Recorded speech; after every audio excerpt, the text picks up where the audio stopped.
नमस्कार, मैं रवीश कुमार। ईरान और इसराइल के बीच जंग से जुड़ी कई बड़ी खबरें हैं। एक खबर तो यह है कि ईरान के परमाणु ठिकाने से लीकेज की खबरें आ रही हैं और दूसरी बड़ी खबर है कि इसराइल दावा कर रहा है कि उसने तेहरान के आसमान को अपने कंट्रोल में ले लिया है, यानी तेहरान के आसमान में ईरान के लड़ाकू विमान नहीं उड़ सकते। तेहरान एयरपोर्ट के पास धमाके की भी रिपोर्ट आ रही है। दोनों तरफ से हमले को लेकर जो दावे किए जा रहे हैं उनकी तुरंत पुष्टि संभव नहीं है, इसलिए इन खबरों को सुनते समय विकल्पों का भी ध्यान रखें कि शायद वैसा ना हो जितना कहा जा रहा है और शायद उससे भी ज्यादा हो जितना कहा जा रहा है। इसराइल ने पहले दिन ईरान पर जब हमला किया तो नताज के परमाणु ठिकानों को भी निशाना बनाया। यहीं पर ईरान के परमाणु ठिकाने हैं। अब यह खबर आई कि कहीं इसराइल के हमले से इलाके में रेडिएशन का खतरा तो नहीं हो जाएगा। International atomic energy agency IAEA ने कहा है कि नताज में परमाणु संवर्धन केंद्रों को नुकसान पहुंचा है। इसराइल के हमले के कारण नताज के वातावरण में रेडियोधर्मी और रासायनिक मिश्रण हो सकता है। ऐसा हुआ तो वहां के लोगों के लिए खतरनाक हो जाएगा। इसे भी एक तरह से न्यूक्लियर अटैक के रूप में देखा जाना चाहिए। किसी भी हमले में परमाणु ठिकानों को लेकर यही खतरा रहता है कि अगर टारगेट किया गया तो इनके लीकेज से हवा, पानी सब प्रदूषित हो सकता है और बड़ी संख्या में लोग लंबे समय तक के लिए प्रभावित होते रहेंगे। IAEA ने कहा है कि यह बेहद चिंताजनक है। हमने बार बार चेताया है कि परमाणु ठिकानों पर हमला नहीं होना चाहिए, चाहे जैसे भी हालात हों। इसका इंसानों और पर्यावरण दोनों पर बहुत बुरा असर पड़ता है। रेडिएशन का स्थानीय इलाके में खतरनाक प्रभाव तो पड़ता ही है, मगर इसका असर वहीं तक सीमित नहीं रहता जहां हमला हुआ है। तो अब इसकी जवाबदेही कौन लेगा? परमाणु ठिकानों पर हमले को क्या न्यूक्लियर अटैक नहीं माना जाए? IAEA ने संयम की अपील की है और कहा है कि न्यूक्लियर ठिकानों की सुरक्षा को नुकसान पहुंचाने की कोई भी सैन्य कार्रवाई खतरनाक हो सकती है, केवल ईरान के लोगों के लिए नहीं बल्कि पूरे क्षेत्र और उससे आगे के लोगों को भी नुकसान हो सकता है। रेड क्रॉस कमेटी ने अपनी वेबसाइट पर लिखा है कि परमाणु प्लांट को नागरिक ढांचे के रूप में देखा जाता है। इस नजरिए से इन्हें हमलों से संरक्षण प्राप्त है। इन पर हमला नहीं होना चाहिए। परमाणु क्षमता से लैस दो देशों के बीच युद्ध से जिसकी चिंता रहती है वो यही है कि कहीं परमाणु ठिकाने पर बम ना गिर जाए।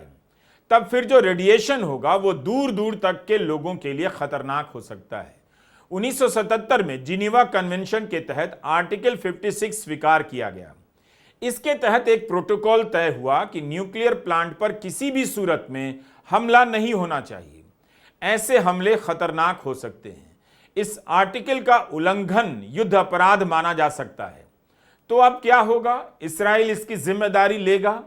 ईरान के परमाणु ठिकाने पर किस अधिकार से इसराइल ने हमला किया? अगर बड़ा नुकसान हुआ, रेडिएशन हुआ है, तो पूरे इलाके के लोगों पर असर पड़ेगा। उसकी जिम्मेदारी कौन लेगा? इसराइल ने बीती रात मशहद शहर के एयरपोर्ट पर हमला किया। मशहद ईरान के काफी भीतर का इलाका है। इसराइल की सीमा से 2300 किलोमीटर दूर धार्मिक केंद्र माना जाता है। इतने भीतर तक घुसकर हमला कर इसराइल दिखाना चाहता है कि ईरान के अंदर तक वह हमला कर सकता है। ईरान के हमले का असर भले मीडिया की रिपोर्टिंग में कम दिख रहा हो, लेकिन इसराइल की बेचैनी और चेतावनियों में ज्यादा दिखाई दे रहा है। आगे अंजाम क्या होगा? लेकिन अभी तक ईरान कमजोर नहीं पड़ रहा। एक सवाल है कि अगर इसराइल ने इतनी शक्तिशाली गुप्तचर सेवा बना ली है, टेक्नोलॉजी में महारत हासिल कर ली है, खतरनाक लड़ाकू विमान बना लिए हैं, पेजर से धमाका कर देता है, ईरान के ही सेना की टॉप लीडरशिप को उनके घर में उड़ा देता है। ऐसा नहीं है कि इसराइल ने अपने हमलों से चौंकाया नहीं, फिर भी वह इतना शक्तिशाली होते हुए ईरान से अकेला क्यों नहीं भिड़ रहा है? बड़ा सवाल है कि क्या इसराइल अकेले ईरान से भिड़ सकता है? इसराइल के पास अमेरिका की ताकत है, लेकिन ईरान अकेले दम पर 4 दिनों से अपनी मिसाइलों से सिहरन पैदा कर दे रहा है। युद्ध के समय की खबरों की पुष्टि मुश्किल है, लेकिन ईरान ने 300 से अधिक मिसाइलें छोड़कर तबाही मचाने का दावा किया है। उसके कुछ वीडियो बता रहे हैं कि इसराइल को कम नुकसान नहीं हुआ है। इसराइल की तरफ से ऐसे वीडियो भी जारी किए जा रहे हैं कि उसके नागरिकों को कोई फर्क नहीं पड़ रहा, वे सामान्य काम में व्यस्त हैं। लेकिन वीडियो इसके भी आ रहे हैं कि इसराइली बंकर में भागकर शरण ले रहे हैं। आजकल इसराइली अपने घर से ज्यादा घर के नीचे बने बंकरों में रह रहे हैं। इस समय एक बात नोटिस कर रहा हूं कि पश्चिमी मीडिया की रिपोर्टिंग में केवल इसराइल नहीं है, ईरान का भी हमला है और उसके हमले से नुकसान की भी खबर है। एक तरफा जैसा कुछ नहीं दिखता। पश्चिमी मीडिया तेल अवीव से लेकर हाइफा सिटी से रिपोर्टिंग कर रहा है। बीबीसी की टीम हाइफा शहर से रिपोर्ट कर रही है, दिखा रही है कि शहर में भारी नुकसान हुआ है, बहुत सारी इमारतें गिर गई हैं, जलती हुई कारें दिखा रहा है बीबीसी। इसका मतलब है कि हाइफा शहर में नुकसान तो हुआ है। अब रही बात कि क्या हाइफा बंदरगाह को नुकसान पहुंचा है। ईरान का तो ऐसा ही कुछ दावा है, लेकिन हाइफा बंदरगाह के बंद होने की खबर नहीं आई है। इस बंदरगाह का संबंध भारत के अदानी समूह से भी है। यहां अदानी समूह ने अरबों रुपए का निवेश किया है। इस समूह के सीईओ जोगेशिंदर सिंह ने कहा है कि हाइफा में कंपनी की कार्गो फैसिलिटी को नुकसान नहीं हुआ है। नुकसान की खबरें सही नहीं हैं। ईरान ने दावा किया है कि हनीफा शहर के सैनिक और ऊर्जा ठिकानों को टारगेट किया गया है। अदानी समूह का कहना है कि हाइफा बंदरगाह को नुकसान नहीं पहुंचा, बंदरगाह चल रहा है। मगर हाइफा में सही स्थिति क्या है, इसके बारे में कोई ठीक से नहीं जानता। टाइम्स ऑफ इसराइल ने रिपोर्ट किया है कि स्थानीय पुलिस हाइफा में हुए नुकसान की रिपोर्टिंग करने नहीं दे रही है। विदेशी पत्रकारों को रोका जा रहा है। इस रिपोर्ट में बताया गया है कि मिसाइल अटैक पर लाइव रिपोर्टिंग करने वाले अंतर्राष्ट्रीय पत्रकारों को पुलिस हाइफा इलाके से हटा रही है। तटीय जिला पुलिस ने जाकर छानबीन की और स्थिति को अपने नियंत्रण में लिया है। इसराइल के शहरों से पश्चिमी मीडिया की रिपोर्टिंग से कुछ सवाल उठ रहे हैं। पहला तो यही कि इसराइल ने एक झटके में अपनी जमीन से CNN, BBC, फॉक्स न्यूज को रिपोर्टिंग करने की अनुमति कैसे दे दी। इसी इसराइल ने इन्हीं इंटरनेशनल मीडिया को गजा से रिपोर्टिंग नहीं करने दी। गजा में 200 से अधिक स्थानीय पत्रकारों के मारे जाने की खबरें हैं। वहां के स्थानीय पत्रकार किसी तरह से रिपोर्टिंग कर रहे थे, ना वे बचे ना उनके परिवार। कितने ही सोशल मीडिया अकाउंट साइलेंट हो गए। वे लोग जो अपनी रिपोर्ट डाल रहे थे, उनकी लोकेशन पहचान कर उन्हें निशाना बनाया गया। किसी भी इंटरनेशनल मीडिया को गजा जाकर रिपोर्ट करने की अनुमति नहीं दी गई। अब इसराइल क्यों अपनी जमीन से रिपोर्टिंग करवाना चाहता है? उसे कब जनमत की परवाह हो गई? गजा में 2 साल तक नरसंहार जारी है। अनगिनत लोग मारे गए, स्कूल, अस्पताल सब तबाह कर दिए गए, लेकिन गजा के लोगों की आवाज को दुनिया तक नहीं पहुंचने दी गई। ना इसराइल को इस बात से फर्क पड़ा कि पत्रकारों को रोका जा रहा है। तो Israel CNN, BBC, Fox News की रिपोर्टिंग से किसे प्रभावित करना चाहता है, किसकी धारणा को बदलना चाहता है? आपको याद होगा जब इसराइल ने गजा पर हमला किया अक्टूबर 2023 में, तब अल जजीरा वहां से धुआंधार रिपोर्टिंग कर रहा था। उससे परेशान होकर इसराइल अल जजीरा से भी लड़ने लगा और अल जजीरा को बैन कर दिया गया। अभी भी बैन है। अल जजीरा को तेल अवीव और हाइफा से रिपोर्ट करने की अनुमति नहीं है। बाकायदा मई 2024 में इसराइल की कैबिनेट ने वोट कर अल जजीरा को बैन किया था। 4 दिन ईरान ने इसराइल पर 300 से अधिक मिसाइलें क्या दागी, वहां से सारे चैनल रिपोर्टिंग करने लग गए। इसराइल कह रहा है कि ईरान उसके नागरिक ठिकानों पर हमला कर रहा है। तो लोग पूछ रहे हैं कि गजा में आप क्या कर रहे थे? क्या गजा के लोग गजा के नागरिक नहीं थे? स्कूल, अस्पताल से लेकर हर जगह आपने हमला किया, अनगिनत निर्दोष लोगों को मार दिया, बम से भी और भूख से भी। तब नागरिक ठिकानों और आतंकी ठिकानों में आपको फर्क नजर नहीं आया? इसराइल ने जब ईरान पर हमला किया तब भी उसके नागरिक ठिकानों को निशाना बनाया। एक बात यह भी कही जा रही है कि इसराइल ने जानबूझकर अपनी गुप्तचर एजेंसी मोसाद का मुख्यालय नागरिक इलाके में बनाया। वही इसराइल जो हमास पर आरोप लगाता था कि वो नागरिकों को ह्यूमन शील्ड के रूप में इस्तेमाल कर रहा है।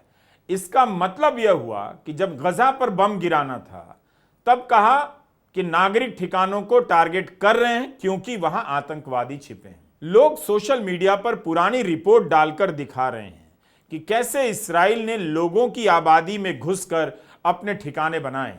यानी लोग दिखा रहे हैं कि आप हमास पर नागरिकों के पीछे छिपने का आरोप लगाते थे, लेकिन आपने भी वही काम किया। ईरान के रक्षा मंत्री का कहना है कि तेहरान के नागरिकों को भी भारी कीमत चुकानी होगी। तेहरान में कारों में बम धमाके हुए हैं। इस्राइल ने एक इमारत को निशाना बनाया जिसमें 60 नागरिक मारे गए, इनमें 20 बच्चे थे। तेहरान टाइम्स में रिपोर्ट किया गया है कि इस्राइल ने तेहरान में बच्चों के एक अस्पताल, हकीम अस्पताल पर ड्रोन से हमला किया। विशेषज्ञ कह रहे हैं कि यह अंतर्राष्ट्रीय कानून का उल्लंघन है, किसी के मारे जाने की खबर नहीं है। ईरान के विदेश मंत्रालय ने कहा है कि इस्राइल बच्चों को मार रहा है।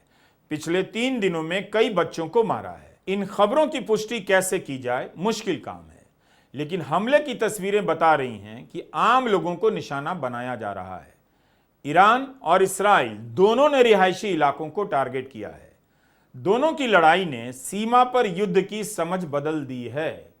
आमतौर पर युद्ध को सीमा और सीमावर्ती इलाकों तक सीमित माना जाता था, लेकिन ईरान ने अपनी क्षमता से इस्राइल की राजधानी तेल अवीव के भीतर मिसाइलें दाग दी हैं और इस्राइल भी तेहरान से लेकर ईरान के भीतरी शहरों को टारगेट कर रहा है।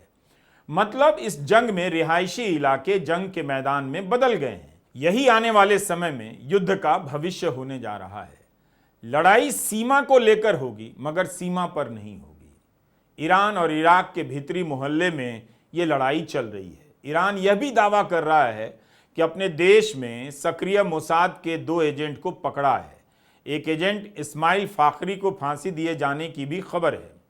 ईरान की तरफ से वीडियो जारी किया गया है कि भारी मात्रा में विस्फोटक से भरा एक ट्रक जब्त कर लिया गया।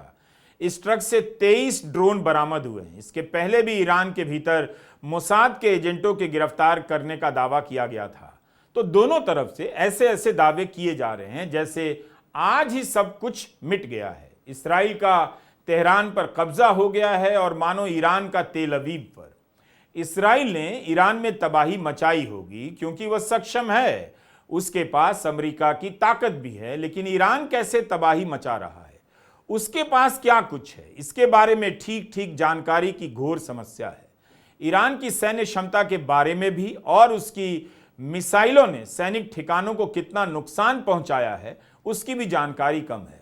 प्रामाणिक जानकारी की कमी है। इसके बाद भी दिख रहा है कि ईरान कमजोर नहीं पड़ रहा। उसकी मिसाइलें इस्राइल के अभेद्य माने जाने वाले सुरक्षा कवच आयरन डोम को छकाकर तेल अवीव से लेकर हाइफा सिटी तक पहुंच रही हैं। यह भी खबर है कि तेल अवीव में अमेरिकी दूतावास को भी ईरान के हमले से कुछ नुकसान पहुंचा है। ईरान ने 300 मिसाइलें दागी हैं। इस्राइल दावा करता है कि ईरान की बहुत सी मिसाइलों को नाकाम कर दिया, लेकिन इसके बाद भी आप देख रहे हैं कि ईरान की मिसाइलें इस्राइल के शहरों में पहुंच जा रही हैं। इस्राइल के रक्षा विभाग IDF ने कहा है कि इस्राइल की मिसाइलें नष्ट कर दी गई हैं। मिसाइलों के स्टोर को नष्ट किया गया है। ईरान की मिसाइलों की 1/3 क्षमता खत्म कर दी गई है, ऐसा इस्राइल ने दावा किया है। ईरान के कई शहरों में 100 से अधिक सैनिक ठिकानों पर हमला किया गया है। अब जो समस्या इस्राइल से रिपोर्टिंग को लेकर है, वही समस्या ईरान से भी रिपोर्टिंग को लेकर है। जैसे खबर आई कि ईरान ने दावा किया है कि उससे पाकिस्तान ने कहा है कि अगर इस्राइल ने परमाणु हमला किया ईरान पर तो पाकिस्तान भी परमाणु हमला करेगा ईरान की तरफ से। अब पाकिस्तान ने इसका खंडन कर दिया है कि ऐसा कुछ भी नहीं कहा है। जब इस्राइल ने ईरान पर हमला किया तब कहा गया, लोगों ने कहा कि ईरान युद्ध का रास्ता नहीं लेगा क्योंकि उसके पास क्षमता नहीं है, लेकिन उसने रास्ता लिया और इस्राइल को जवाब दिया। दोनों में से पहले कौन पीछे हटेगा? भारत और पाकिस्तान की तरह इस केस में नहीं होगा कि ट्रंप घोषणा करेंगे सीज फायर की सबसे पहले और फिर उसके काफी देर बाद दोनों देश घोषणा करेंगे। इस्राइल पीछे नहीं हटेगा। वो जिस तरह से ईरान में तबाही मचाने का दावा कर रहा है, अभी से ही खुद को विजेता की तरह देखने लगा है। लेकिन जब आप खबरों को ध्यान से पढ़ेंगे तो पता चलेगा कि कई साल से अकेला पड़ जाने के बाद भी ईरान अभी इतना कमजोर नहीं लग रहा कि एक हमले में फुटनोट्स में बदल जाए। ऐसा लगता है कि रात होते ही आसमान ईरान का हो जाता है और दिन होते ही प्रोपेगेंडा इस्राइल का हो जाता है। नमस्कार, मैं रवीश कुमार।